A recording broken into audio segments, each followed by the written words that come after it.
کیسے ہیں بھائی صاحب؟ وعلیکم السلام ورحمۃ اللہ. اللہ یاری صاحب اللہ کا کرم ہے. آپ سنائیں خیریت سے؟ بہت مہربانی آپ کی، خدا آپ کو جزائے خیر دے، سلامتی دے. حکم کریں، کہاں سے کال کر رہے ہیں، کیا نام ہے؟ اللہ یاری صاحب میرا نام نور الحسن ہے، روات سے بات کر رہا ہوں. رباط موراکو سے؟ پاکستان سے رباط نہیں، پاکستان سے، روات اسلام آباد. اچھا ٹھیک، اوکے سر، حکم کریں کہ آپ کے لیے کیا کر سکتے ہیں. اللہ یاری صاحب میں دراصل انجینئر محمد علی مرزا صاحب کا اسٹوڈنٹ ہوں. تقریباً 7-8 سال سے ان کو سن رہا ہوں. جی سر. تو پچھلی دفعہ بھی آپ کے سیشن میں آئے تھے علی الحسن نقوی بھائی، جنہوں نے آپ سے سوالات کیے تھے کوئی خلیفتین والی حدیث پہ.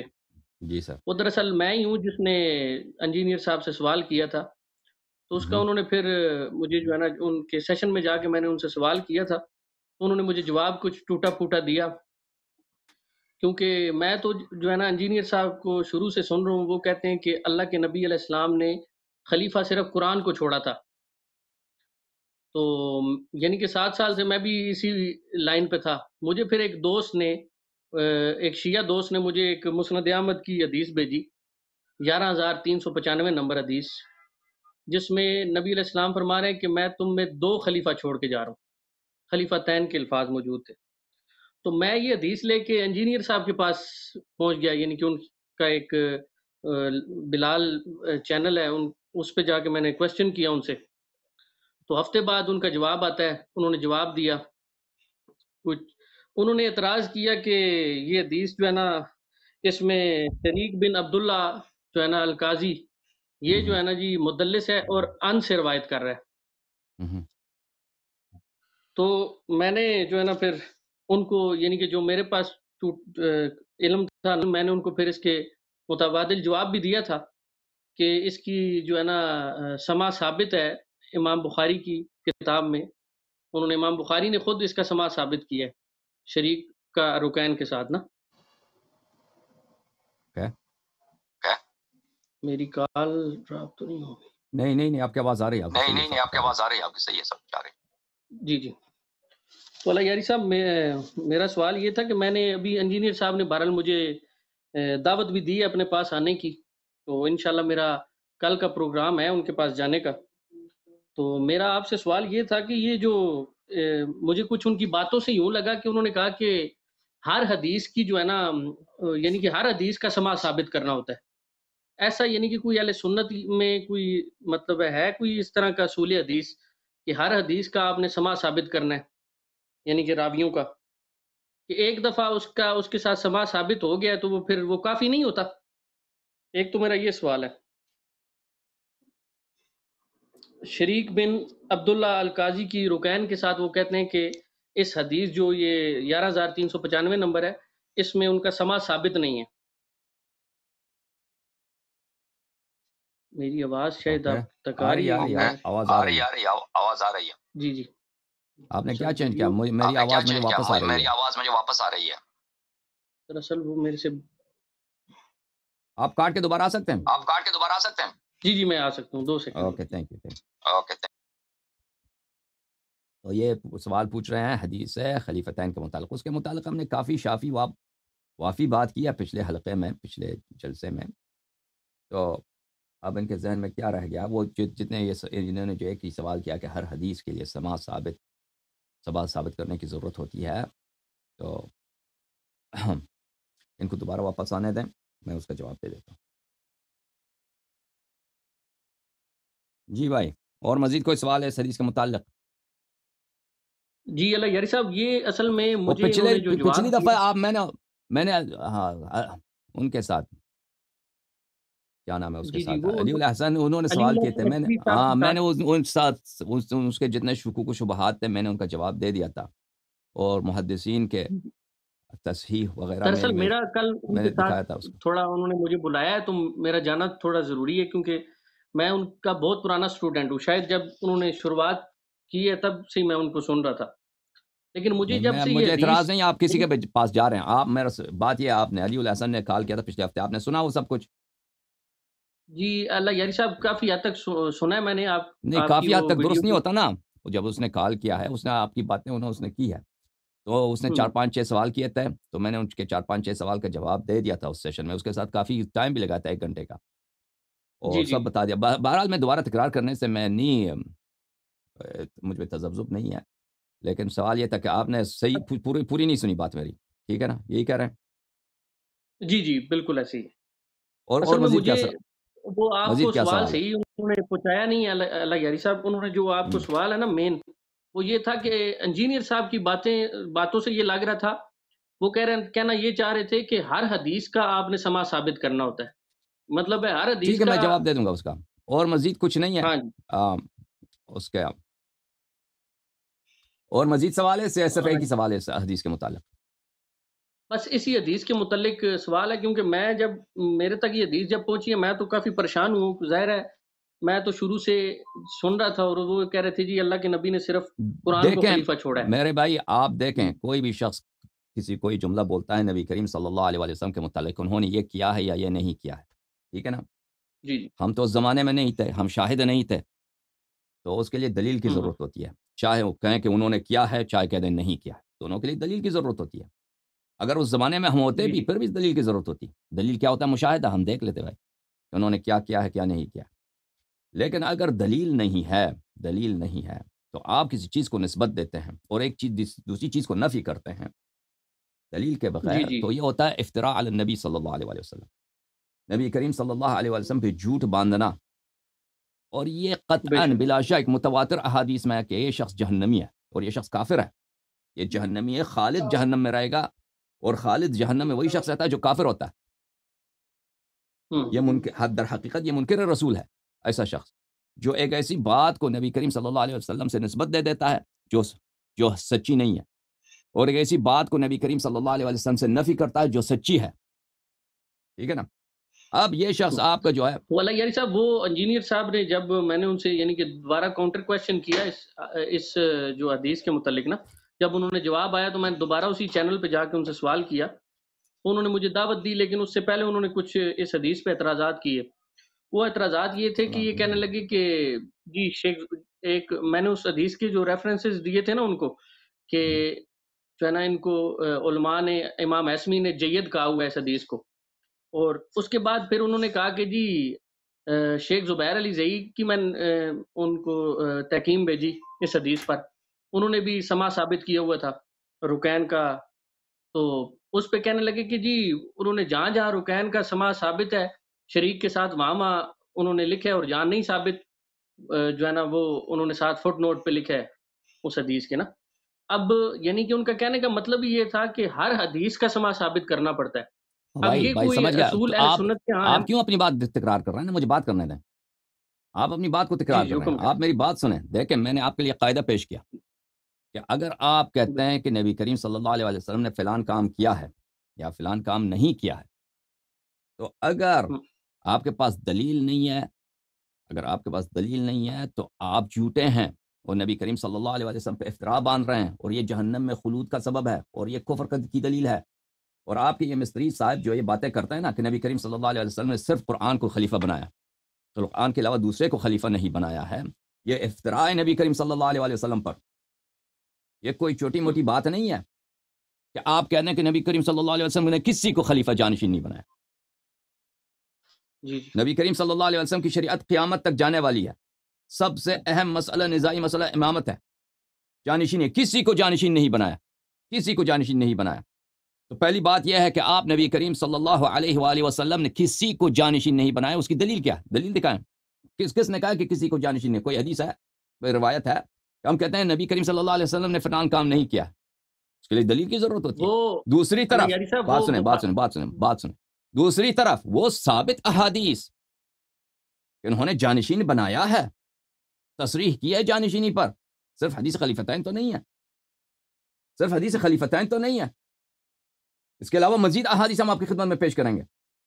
یہ ایک طرف سے وہ بات کہ کسی کو جانشین نہیں بنایا، یہ نبی کریم صلی اللہ علیہ وسلم پہ جھوٹ ہے۔ دوسری طرف ان سب متواتر احادیث کی جٹلاؤ ہے، تکذیب ہے، جس میں نبی کریم صلی اللہ علیہ وسلم اپنے بعد جانشین بنا کر گئے۔ لیکن میں آپ کو ایک بات بتاؤں، آپ برا نہ ماننا میرے بھائی، آپ لوگوں کا ہمیشہ یہ بات سب یاد رکھو، کہ جماعت مخالفین ہمارے جو مسلمان بھائی ہیں ان کی بات بنتی ہی نہیں ہے سوائے اس کے یا اللہ پہ جھوٹ باندھے یا رسول صلی اللہ علیہ وسلم پہ جھوٹ باندھے، اس کے علاوہ ان کی بات نہیں بنتی.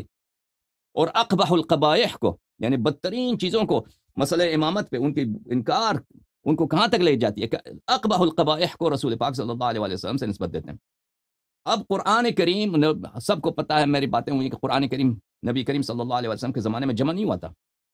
قرآن کریم جمع نہیں ہوتا، کوئی صحابہ بھی نہیں تھا کہ حافظ قرآن ہو. ہمیں دکھائیں کون سا صحابہ اس کے پاس قرآن تھا. نبی کریم صلی اللہ علیہ وسلم کے بعد قرآن پہ کتنا نزاع ہوا ہے صحابہ میں. وہ چیز جو جمع نہیں ہے، وہ چیز جو اکثر اس کے آیات متشابہات ہیں، تمہارے پاس، تم اپنی کتابوں میں دکھاؤ. آپ کی کتابوں میں قرآن میں کی تفسیر میں کتنی احادیث ہیں تمہارے پاس؟ قرآن کی اکثر آیات متشابہ ہیں. یہ میں کوئی چھوٹی بات نہیں کر رہا ہوں. اپنی کتابوں کو کھول کے دیکھو، تفسیر کی کتابوں کو. فخر رازی کی تفسیر ہے، کشاف کی تفسیر ہے، تاویلات اہل سنہ ماتوریدی ابو منصور ماتوریدی کی تفسیر ہے، ابن جریر طبری کی تفسیر ہے.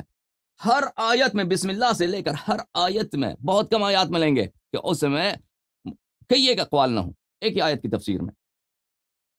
ایک ایسی کتاب جو جمع نہیں تھا، اس کے کامل ہونے پہ بڑا اختلاف، اس کی ترتیب پہ بڑا اختلاف. بس ترتیب پہ کیا ہوتا ہے؟ اختلاف ہی نہیں ہے. وہ ثابت ہے کہ اس کی ترتیب نزول کی ترتیب نہیں ہے، یہ ترتیب صحابہ کی ترتیب ہے. اور صحابہ نے مخالفت کی ہے زید بن ثابت کی، صحابہ نے تفسیق کیا زید بن ثابت کی. عبداللہ بن مسعود نے، ابی بن کعب نے، یہ جو بڑے صحابہ تھے، سینئر صحابہ تھے قرآن میں، قرآن کے قاری تھے، انہوں نے مخالفت کی ہے. ثابت ہے زید بن ثابت کے قرآن کی. اچھا، رسول پاک صلی اللہ علیہ وسلم اپنے زمانے سے جا رہے ہیں، وہ چیز جو کسی کے پاس ہے نہیں، اگر ہوتا بھی تو اس کے آیات متشابہات ہیں، اس کو جانشین بنا کر گئے. یہ بات، یہی بات ہے نا کہ یعنی حقیقتاً یہ ہے کہ کسی کو جانشین نہیں بنایا، کیونکہ قرآن مجید ہے کہ اگر جمع بھی ہو نا، ہم فرض کرتے ہیں قرآن کریم جمع ہوا ہوتا اس زمانے میں. آپ اچھی طرح سے سن لیں اس باتوں کو. یہ بات کتنی قبیح ہے، کتنی عوام فریبی ہے. عوام کو بھئی ٹوپی پہنا دو، عوام کو جو ہے بیچاروں کو بیوقوف بناتا ہوئی بیوقوفی بنانے کا سلسلہ جاری رکھو. کہ دیکھ اگر یہ قرآن اسی فرض کرتے ہیں اسی طرح بین الدفتین جمع تھا نبی کریم صلی اللہ علیہ وسلم کے زمانے میں، یہ جو نبی کریم صلی اللہ علیہ وسلم کے کام انجام دے گا، ایک لیڈر کا کام یہ انجام دے سکتا ہے؟ مجھے بتاؤ. ابھی تم پاکستان میں تمہارا صدر ہے، صدر جو ہے حکومت کا ہیڈ نہیں ہے، حکومت کا ہیڈ ہے پرائم منسٹر. اس کو ہٹاؤ، قرآن کو ادھر بٹھا دو نا. ہم دیکھتے ہیں کتنے دن کا آپ کا کام چلے گا، کتنا دن آپ کا کام چلے گا. یہ مذاق کر رہے ہو؟ ایک سوسائٹی کا وہ قرآن ایک دکان کو بھی نہیں چلا سکتا بھائی. قرآن ایک معاشرے کو تو چھوڑ دیں، ایک پرچون کی دکان بھی ہو نا، اس کو رکھ دیں ادھر، وہ قرآن نہیں چلائے گا. کیا مذاق کر رہے ہو؟ قرآن نبی کریم صلی اللہ علیہ وسلم امام ہے، لیڈر ہیں، وہ معاشرے کے ایڈمنسٹریٹر ہیں. اگر کئی خبر دور سے خبر آتا ہے کہ دشمن وہاں پہ جمع ہوئے، وہ حملہ کرنا چاہتے ہیں، نبی کریم صلی اللہ علیہ وسلم ان کی ذمہ داری ہے کہ تسلی کر لیں کہ وہاں پہ دشمن ہے، مسلمانوں کا لشکر بنا دیں. ان کو وعدہ کریں کہ وہاں پہ غنائم ملیں گے یا جو بھی ہے، یا آپ کو ثواب ملے گا، شہید ہوں گے تو جنت جائیں گے. ان کے لیے خرچے کا بندوبست کریں، پھر ان کو جنگ کے لیے بھیج دیں. اگر کوئی شخص کسی سے زنا کرتا ہے، یا قرآن آ کے اس پہ حد جاری کرے گا، قرآن آ کے شہادت دے گا. مذاق بنائے تم لوگوں نے. یہ قرآن آ کے شہادت دے گا، قرآن آ کے حد جاری کرے گا. کوئی کسی کا اختلاف ہے نماز پر، نماز کے مسائل قرآن بیان کرے گا. کسی کو نماز نہیں آتی، صحابہ کو، کسی صحابی کو فرض کر نماز کے مسائل نہیں آتے، قرآن آ کے اس کو سکھائے گا کہ نماز اس طرح پڑھی جاتی ہے. کوئی شخص فرض کریں کہ قرآن کی آیات کی تفسیر نہیں جانتا، وہ قرآن سے آ کے پوچھے قرآن یہ کیا باتیں کر رہے ہیں.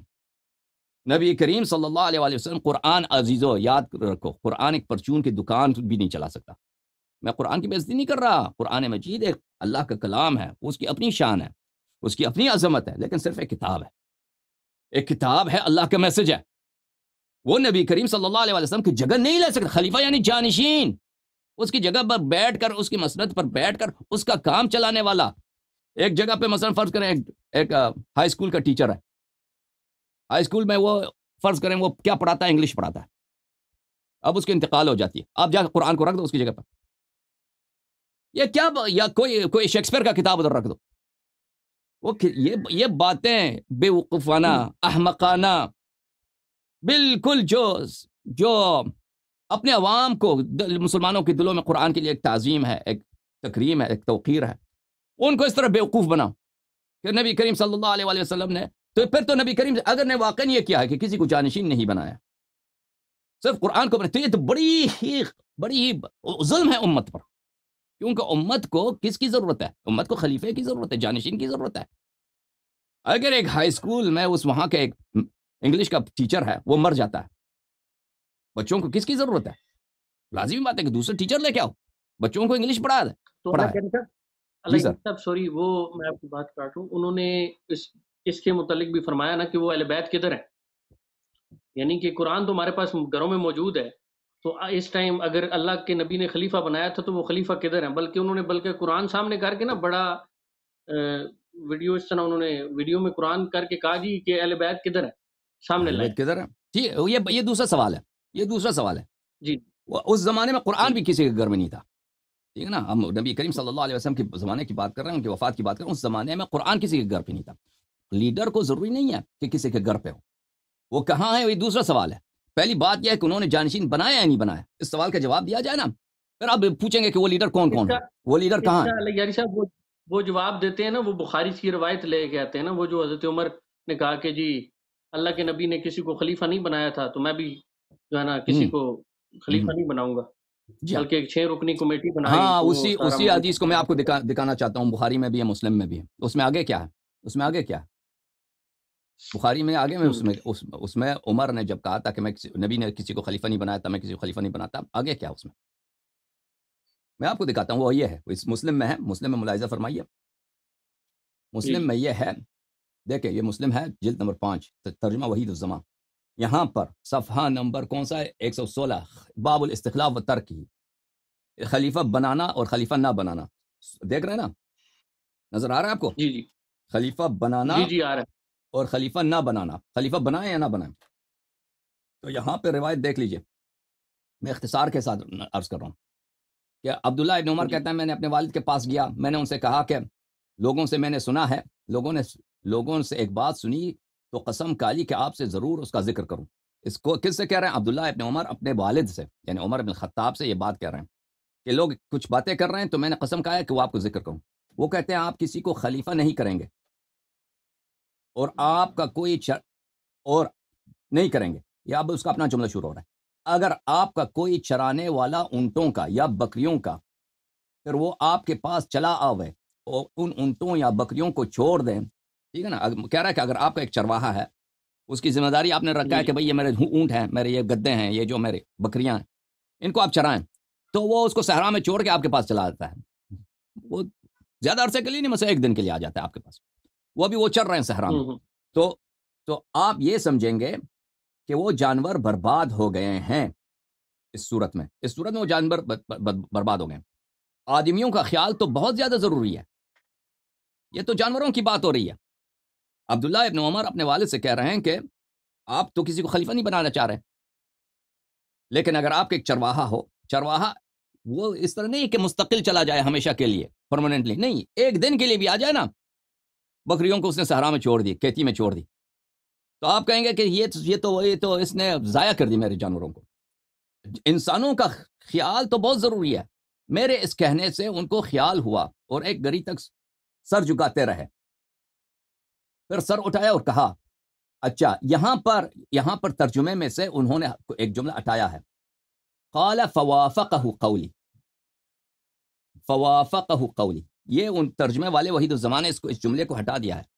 وافقہ قولی کا مطلب یہ ہے کہ عمر نے میری بات سے موافقت کی، پھر اس نے سر نیچے کیا، سر نیچے اٹھانے کے بعد کہا کہ اللہ جل جلالہ اپنے دین کی حفاظت کرے گا، اور میں کسی کو خلیفہ نہ کروں تو رسول اللہ صلی اللہ علیہ وسلم نے کسی کو خلیفہ نہیں کیا، اگر میں خلیفہ کروں تو ابو بکر نے خلیفہ کیا، ٹھیک ہے نا، تو ابو بکر نے خلیفہ کیا ہے۔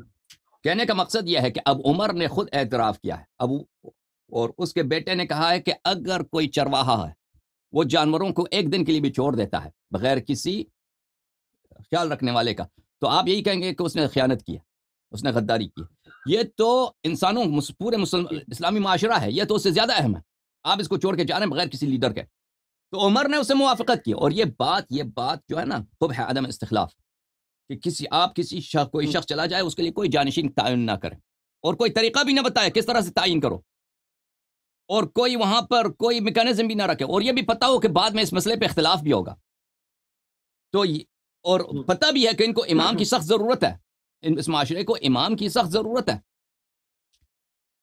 میں آپ کو اجازت دیں، میں آپ کو ایک مزید روایت دکھا دیتا ہوں۔ جی جی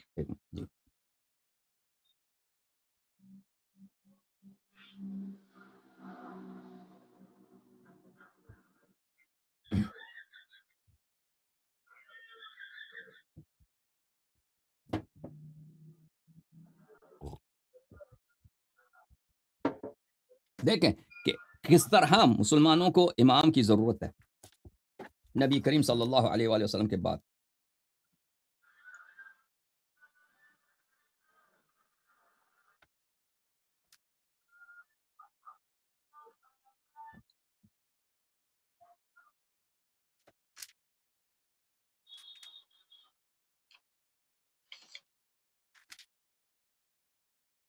اچھا یہ عزیزو، یہ کتاب ہے مسلم، صحیح مسلم، مسلم حجاج قشیری نیشابوری کی کتاب ہے۔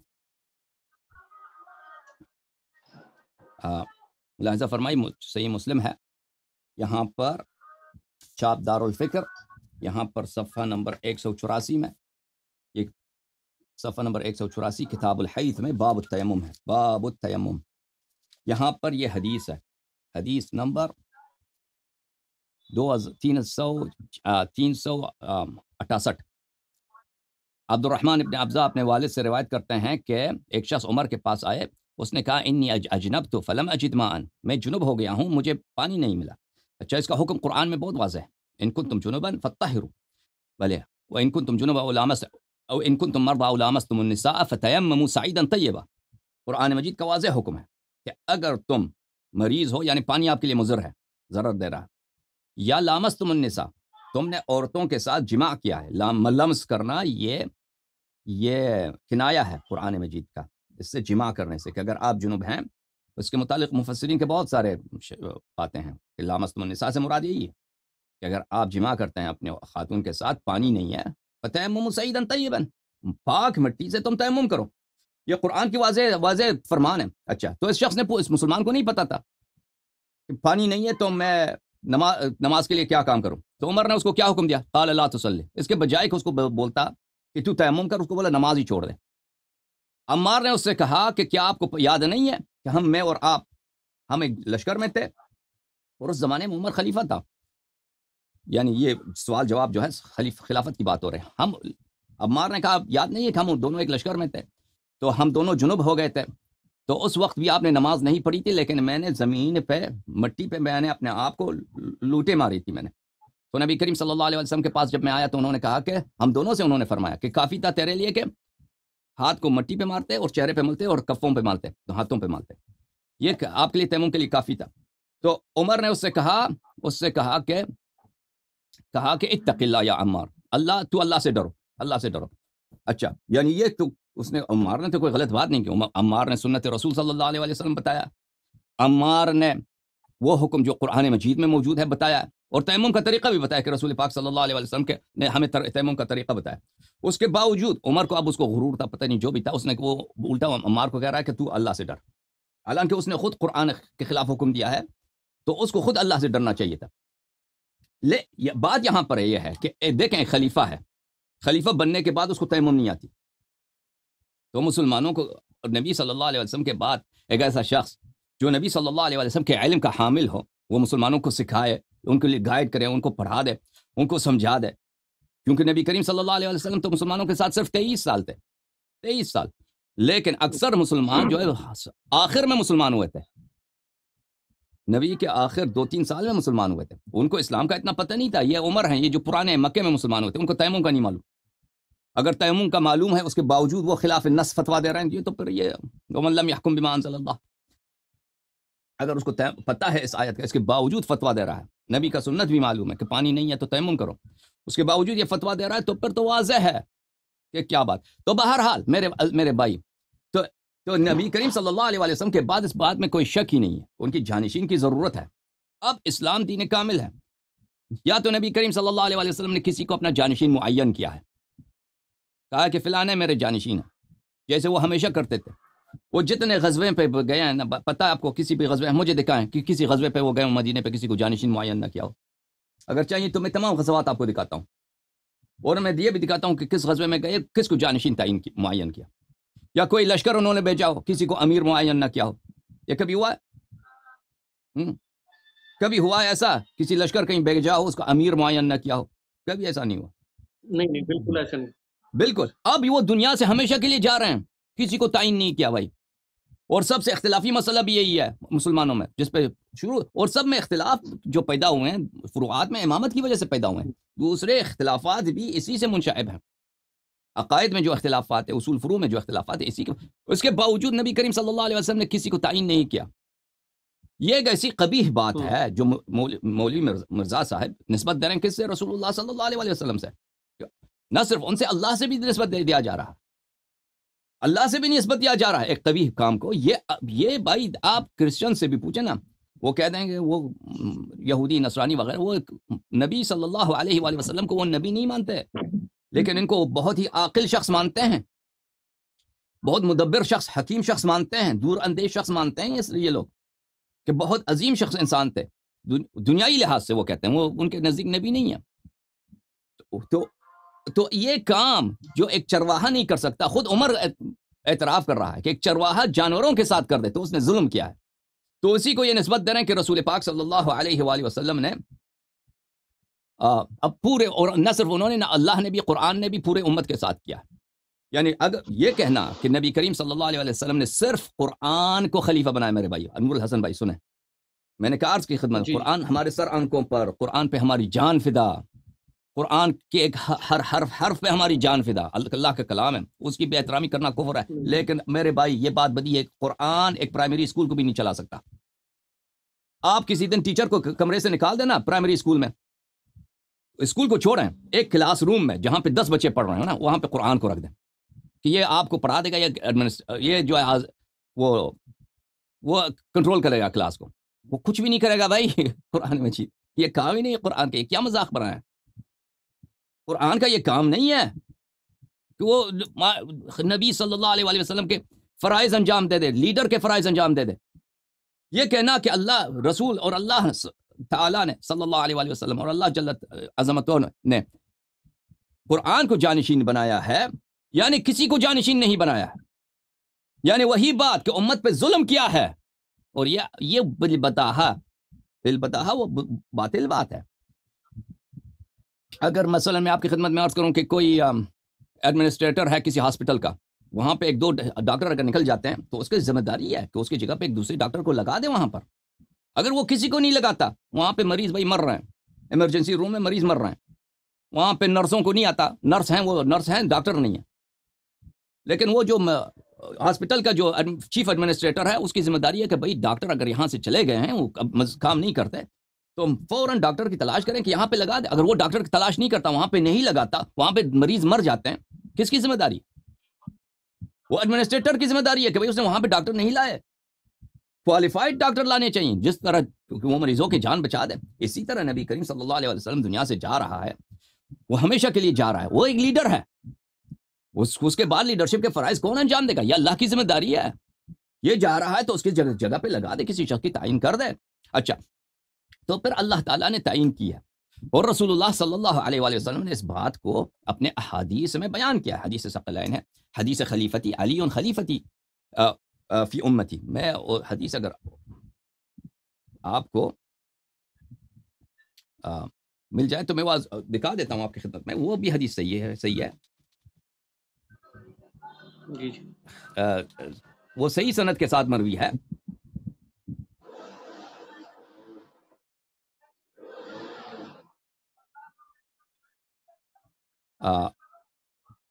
اجازت دیں کہ میں ایک حدیث آپ کو دکھاؤں. یہ کتاب ہے کتاب السنہ لأبی بکر احمد بن عمرو بن ابی عاصم، الجزء الاول، چھاپ دار السمیعی للنشر. اس کتاب کے محقق ہیں کون ہیں؟ ڈاکٹر باسم فیصل جوابرہ، استاد الحدیث بکلیت اصول الدین کالج میں، امام محمد ابن سعود یونیورسٹی ریاض میں. یہ اس حدیث کے پروفیسر ہیں. یہ جزء اول ہے. اچھا، یہاں پر آپ کو لے کے چلتے ہیں میرے بھائیوں صفحہ نمبر 799 میں.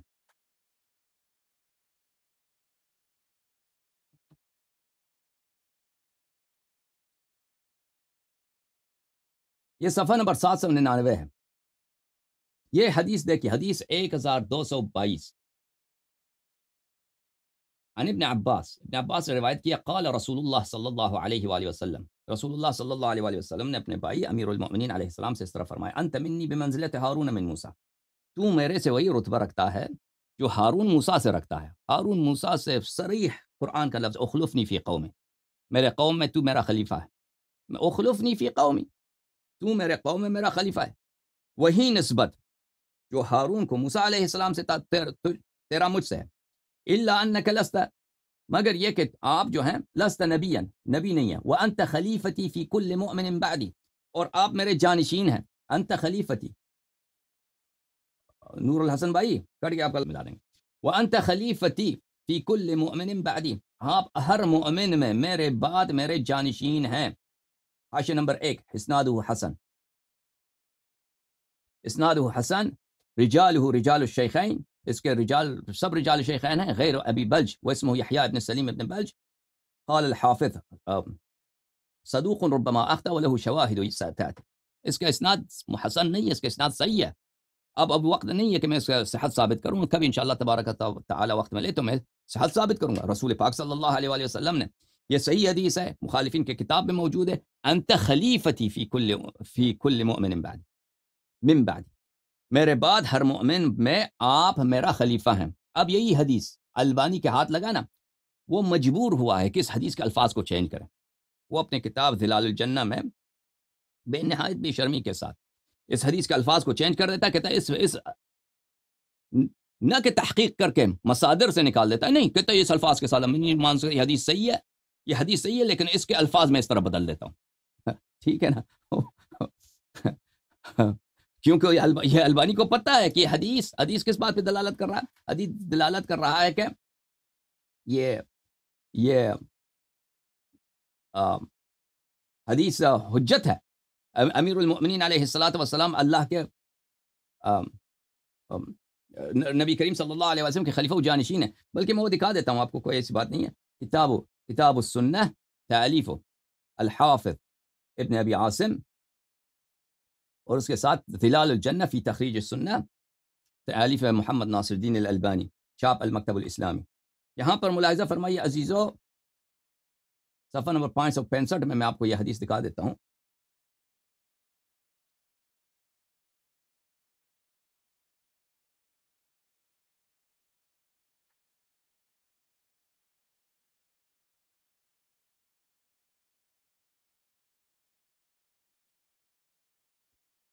یہ دیکھیں، اس نے حدیث کے الفاظ اس طرح چینج کیے ہیں. عن ابن عباس قال رسول اللہ صلی اللہ علیہ وآلہ وسلم انت منی بمنزلت ہارون من موسیٰ الا انك لست نبیا انه لا ينبغي ان اذهب الا وانت خلیفتی. اس جملے کو اس نے اضافہ کیا، یہاں پر لے کے آیا، یہاں پہ اضافہ کیا ہے. کہتا ہے مجھے یہ کہاں سے ملا؟ یہ مسند احمد میں ملا ہے. وہ دوسری حدیث ہے، اس سند کے ساتھ ہے ہی نہیں وہ حدیث. میں آپ کی خدمت میں دکھا دیتا ہوں.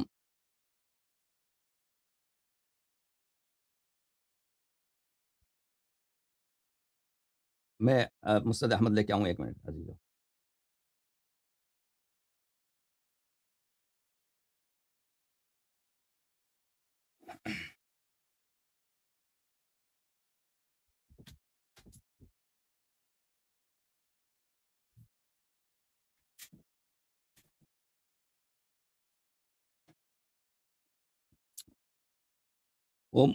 اچھا، ملاحظہ فرمائیے کہ اس نے البانی نے یہ فقرہ اس میں اضافہ کیا، انه لا ينبغي ان اذهب الا وانت خلیفتی فی کل مؤمن بعدی، اسناد حسن ورجاله رجال الشیخین.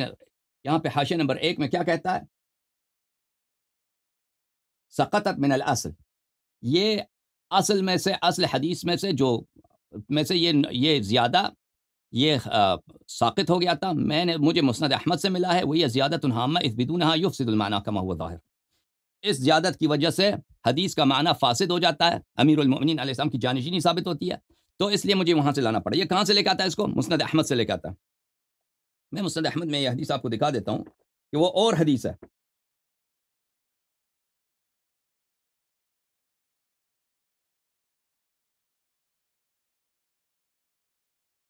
ملاحظہ فرمائیے، وہ اور حدیث ہے، وہ حدیث ہے عبداللہ ابن عباس کی حدیث. یہ مسند احمد ابن حنبل ہے، چاپ دار احیاء التراث العربی، جو چھپی ہے سنہ 1994 میں بیروت لبنان میں. یہاں پر مسند احمد عبداللہ ابن عباس میں، مسند عبداللہ ابن عباس صفحہ نمبر 544 میں، یہاں پر حدیث 3052 میں اس وہاں سے اس نے نکالا ہے. بل حدثنا فلان فلان انی جالس الى ابن عباس اذ اتاه تسعة رحت فقالوا يا ابن عباس اما ان تقوم معنا واما ان تخلونا هؤلاء. یہ آگے جا کر آ جاتا ہے. پھر یہاں پر امیر المؤمنین علیہ الصلاۃ والسلام کے 9 مناقب بیان کرتے ہیں. ان مناقب میں اللہ آپ کا بھلا کرے، میں آپ کو دکھا دیتا ہوں. ان مناقب میں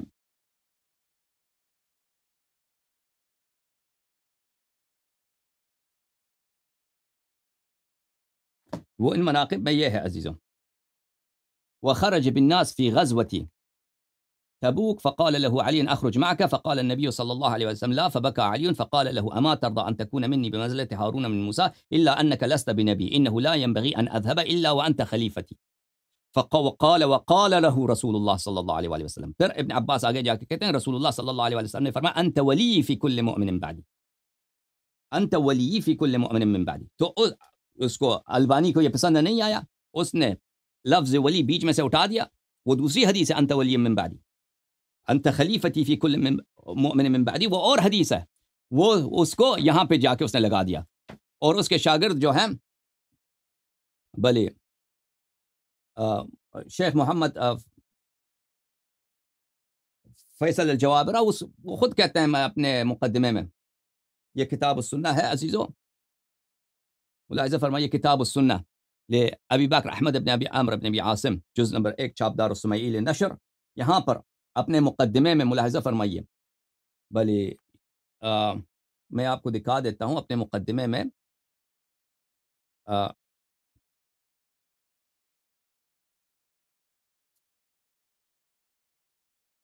صفحہ نمبر 8 میں هذا وقد تبع كتاب السنة للمرة الأولى قبل نحو من 20 عام.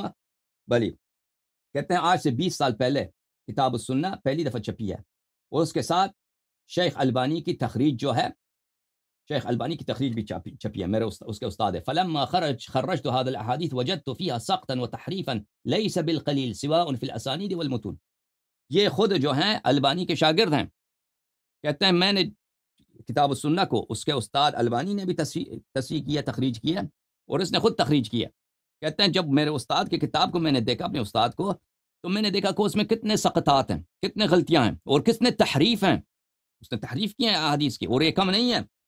وعندما راجعت المخطوط وقابلت ما وقع لي تأكد لي ذلك وتوثقت منه. اور جب میں نے مخطوطات کو دیکھا، کتاب السنہ ابن ابی بکر ابن ابی عاصم کی، میں نے مخطوطات دیکھے تو مجھے زیادہ یقین آیا کہ یہاں پہ اس البانی کے چھاپ میں تحریفات بہت زیادہ ہیں. ثم بدا لي أن أقوم بمقابلة الكتاب كله على المخطوط زيادة في التدقيق والتوثيق، ففعلت بحمد الله ومنته فوجدت الأمر نفسه من سقط وتحريف.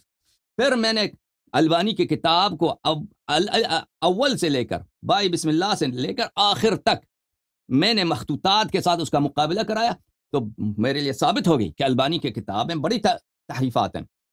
البانی کے کتاب سنہ میں بڑے تحریفات ہیں. اس میں تحریفات میں سے کیا ہے؟ اس نے اسی حدیث کو تحریف کیا ہے البانی نے. وہ اور حدیث لے کے آیا ہے کتاب مسند سے، جو ابن عباس کی بہت طویل حدیث ہے، اس میں سے الفاظ کاٹ کاٹ کر کے اس حدیث کے بیچ میں ڈال دیا ہے. وہ کیا ہے عزیزو؟ آپ کی خدمت میں عرض کریں کہ کون سی حدیث ہے. ابھی ہمارے بھائی نور الحسن صاحب تشریف لا رہے ہیں، تو ان کے ساتھ گفتگو کریں گے. وہ یہ ہے کہ رسول اللہ صلی اللہ علیہ وآلہ وسلم نے فرمایا انت منی بمنزلت ہارون من موسیٰ الا انک لست نبیا وانت خلیفتی فی کل مؤمن بعدی. انت خلیفتی، وہ حدیث حسن ہے، اور حدیث حسن حدیث صحیح کے اقسام میں سے ایک ہے. آپ میرے خلیفہ ہیں ہر مومن پر میرے بعد. تو کہنے کا مقصد یہ ہے عزیزوں کہ رسول پاک صلی اللہ علیہ وآلہ وسلم نے جانشین تعین فرمایا. کیوں کہتے ہیں جانشین تعین نہیں کیا؟ انت ولی فی کل مؤمن من بعدی، یہ بھی جانشینی میرے بعد آپ ہر مومن کے ولی ہیں. یہ ہو ہی نہیں سکتا کہ نبی صلی اللہ علیہ وسلم کے وفات کے بعد وہ مؤمنین کے ناصر بن گئے، ان سے پہلے ناصر نہیں تھے، دوست نہیں تھے۔ انت ولی فی کل مؤمن من بعدی، یہ بھی ولی واضح قرینہ ہے، من بعدی یہ واضح قرینہ ہے کہ میرے بعد آپ مؤمنین کے سرپرست ہیں۔ اچھا اب میرے بھائی چلے گئے، ان کا سوال جو تھا کہ ہر حدیث کے لیے سماع کیا ضروری ہے، تو اس سوال کا جواب میں نے پچھلے ہفتے دے دیا تھا آپ کی خدمت میں۔ شریک کے متعلق جب سوال کیا گیا تھا کہ بات یہ ہے، میرے بھائی نے اچھی طرح وہ سنا نہیں تھا میری باتوں کو، وَإِلَّا یہ سوال نہ کرتے کہ شریک ابن عبداللہ النخعی، حافظ ابن حجر نے ان کے متعلق یہی فرمایا کہ یہ کان یتبرع من التدلیس، یہ مدلس نہیں ہے، اور تدلیس کا جو ٹپا ہے ان پہ ثابت نہیں ہے۔ میں نے آپ کی خدمت میں یہ بہت واضح الفاظ میں کہہ دیا کہ ان کئی سو سال کے بعد لوگوں نے ان کو پہ ٹپا لگایا کہ یہ مدلس تھے۔ تو یہ باتیں کہ ایک شخص دنیا سے چلا جاتا ہے 200 سال کے بعد کوئی کہتا ہے یہ مدلس ہے، اس کی بات کی کیا ویلیو ہے؟ ٹھیک ہے نا، اپنے زمانے میں جتنے لوگ تھے انہوں نے اس کی توثیق کیا، تعریف کیا، اور بعد میں آنے والے اس کسی نے کہا کہ مدلس ہے۔ ملاحظہ فرمائیے عزیزو، یہ کتاب تعریف اہل التقدیس بمراتب الموصوفین بالتدلیس، تعلیف الحافظ ابن حجر، تحقیق و تعلیق دکتور عبداللہ ابن عاصم ابن عبداللہ القریوطی، مدینہ منورہ میں، یہ کلیت الحدیث میں، جامعۃ الحدیث میں، حدیث کے کالج میں، وہاں پر یہ پروفیسر ہیں۔ اچھا، یہاں پر یہ کتاب عمان میں چھپی ہے، اردن میں۔ یہاں پہ ملاحظہ فرمائیے اس کے مقدمے میں، اس کتاب کے مقدمے میں حافظ ابن حجر جو لوگ جن کے متعلق تدلیس کا ٹپا ہے، تدلیس کی ذکر ہے ان کے متعلق، تدلیس کی جرح ہے ان پر، ان کے 3 اصناف بنائے ہیں۔ ایک صنف ہے کہ ان کو بہت قلیل لوگوں نے کہا کہ وہ مدلس ہیں۔ ایک دوسرا طبقہ وہ ہے جو بلے من احتمل الائمہ تدلیسہ، ائمہ نے کہا کہ شاید یہ مدلس رہے ہوں، وَأَخْرَجُوا لَهُ فِي الصَّحِيحِ لِإِمَامَتِهِ، اور اس کے لیے بخاری مسلم میں، صحیح سے مراد بخاری مسلم لیتے ہیں، بخاری مسلم میں اس کے احادیث نقل کی ہیں، اس کے باوجود کہ بعض لوگوں نے کہا کہ یہ مدلس ہیں، ان کے احادیث نقل ہوئے ہیں۔ وَقِلَّةُ تَدْلِيسِهِ، اور اس لیے کہ ان کے تدلیس بہت کم ہے۔ کون ہے؟ مثلا سفیان ثوری ہے، بلے ان کے متعلق کہا گیا کہ یہ مدلس ہے، لیکن وہ یہ ان کے متعلق ہم اس تعین کی پرواہ نہیں کرتے، یہ تعین غیر مسموع ہے۔ تو پھر اس کے بعد عزیزو یہ اور تیسرا وہ طبقہ ہے جو کثیر التدلیس ہے، ان کے احادیث میں ضروری ہے، تیسرا طبقہ ہے جو کثیر التدلیس ہے، ان کے احادیث میں ضروری ہے کہ وہ تصریح بالسماع ہوں ان کے احادیث میں۔ پھر اس کے بعد جا کر وہ مرتبہ اولا میں 30 لوگوں کو گنتے ہیں، پھر مرتبہ ثانیہ میں اس میں بھی 33 نفسا، پہلے طبقے میں، پہلے صنف میں کتنے لوگ؟ 33 لوگ، ٹھیک ہے نا، 33 نفسا۔ دوسرے میں کتنے لوگ؟ یہاں پہ بھی کہتے ہیں 33 لوگ ہیں دوسرے صنف میں، اور اس میں نمبر 34 سے شروع ہوتے ہیں، پھر اسی میں آ جاتا ہے نمبر 56 میں، نمبر 56 میں 56 میں کہ اسی دوسری صنف میں آ جاتا ہے شریک ابن عبداللہ النخعی القاضی المشہور، مشہور کان من الاثبات، یہ ثقات میں سے تھے، کان یتبرع من التدلیس، یہ تدلیس سے بری تھے۔ ونسبہ عبد الحق فی الاحکام، عبد الحق الاشبیلی کتاب احکام میں سنہ 600 میں اس نے نسبت دیا، اور یہ شخص ہے متوفا، عبداللہ جو ہے شریک ابن عبداللہ متوفا ہے سنہ